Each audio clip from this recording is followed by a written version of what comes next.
So first of all, I would like to give credit to Senator Riza Hontiveros dahil siya lang yung may balls para imbestigahan yung mga ganitong bagay. Now, yung issue dito kay Mayor Alice Go is very, very alarming.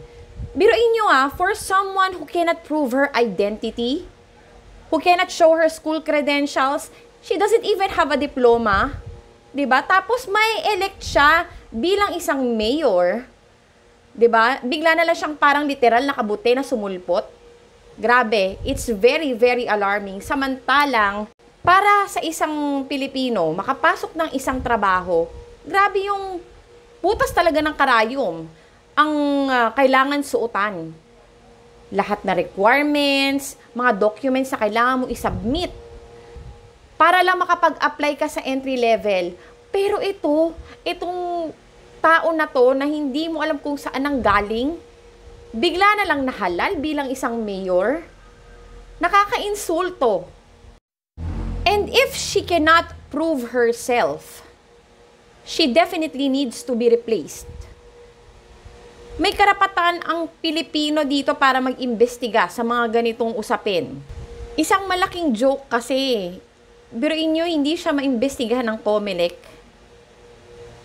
Kasi, according to them, wala na daw jurisdiction nila yun.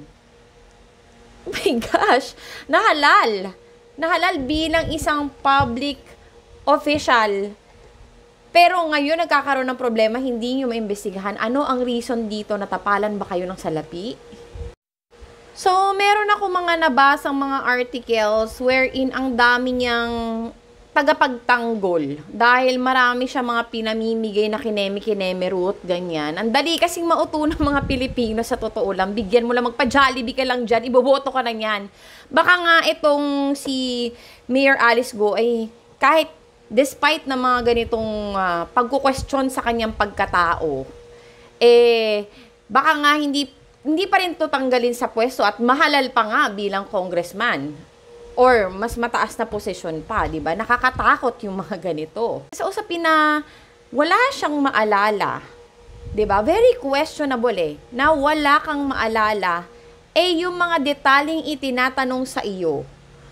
Yun yung mga detalye ng buhay mo na mahirap kalimutan. Sa totoo lang hindi naman siguro kami nagkakalayo ng edad nito ni Mayor Alice Guo. Pero ako, some information noong pagkabata ko, yung mga napagdaanan ko, yung mga detalye ng importanteng pangyayari sa buhay ko, kahit yung classroom at section ko, tandang-tanda ko pa kahit nga dalihin mo ko dun sa dati kong school. Imagine ilang dekada na nakakalipas nun. Pag dinala mo ako sa school ko at ituturo ko sa inyo, kaya kong ituro sa inyo kung anong classroom ko nung Kinder 1, Kinder 2, Grade 1. Kaya kong ituro kung saan. It's very clear in my mind. Especially, di ba, yun yung mga first few years natin, yung pag-aaral natin. Dahil nga mas malaki yung contribution nung pag-aaral natin sa buhay natin dahil everyday you have to attend class. Diba? Tapos, wala kang maalala, yung nanay ko nga Diba? Matanda na yun. Kung tutusin, medyo makakalimutin na din siya. Pero yung mga detalye sa buhay namin na hindi niya pa rin nakakalimutan. Diba? Pero for someone like her na makikita mo naman na bata pa, pero ang dami niya mga detalye hindi maibigay. Mga importanteng impormasyon, wala kang masagot talaga. Grabe, alam nyo, very liable dito ang COMELEC. Anong nangyari sa inyo?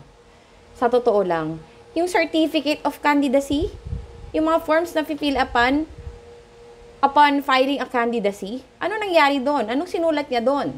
Wala man lang siya maipresent sa inyo.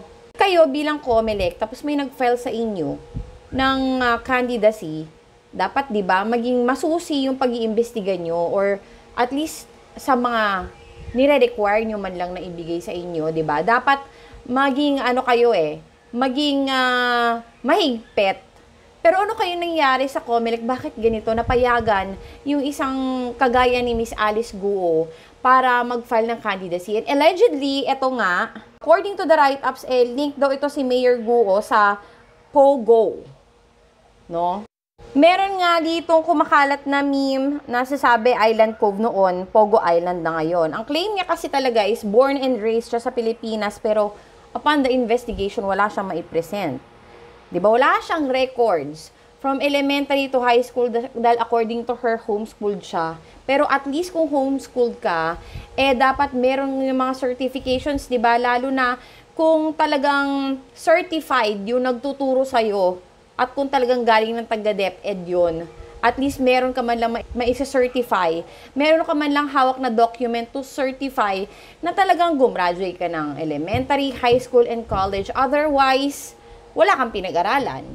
'Di ba? Hindi talaga legit na nag-aral ka.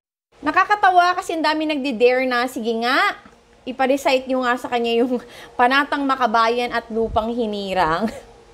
Diba? Idinidare kung kabisado niya ba talaga yon. Kasi diba, ang birth certificate daw niya was only registered when she was 17 years old, and that is questionable enough.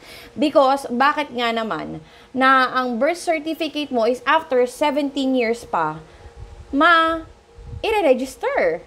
Diba? That is something talaga that needs to be investigated, sa totoo lang. And for someone kasi na public official dito sa Pilipinas, dapat talaga hinihigpitan yung mga ganyan. Kasi ano na nga ang nangyayari dito sa Pilipinas, diba? We're being dominated already. And it's so sad kasi pag yung kapwa Pilipino, napakahigpit pagdating sa requirements. Yung Pilipino na, yung nagdi-discriminate sa kapwa Pilipino. Diba? Pero yung mga ganito, ang bilis na nakakalusot. Ano na nangyayari sa Pilipinas? Bakit ganito? Meron bang traitor of the nation na maitatawag? At sino ito? 'Di ba? Sino itong tao behind all of these? That's what we need to know.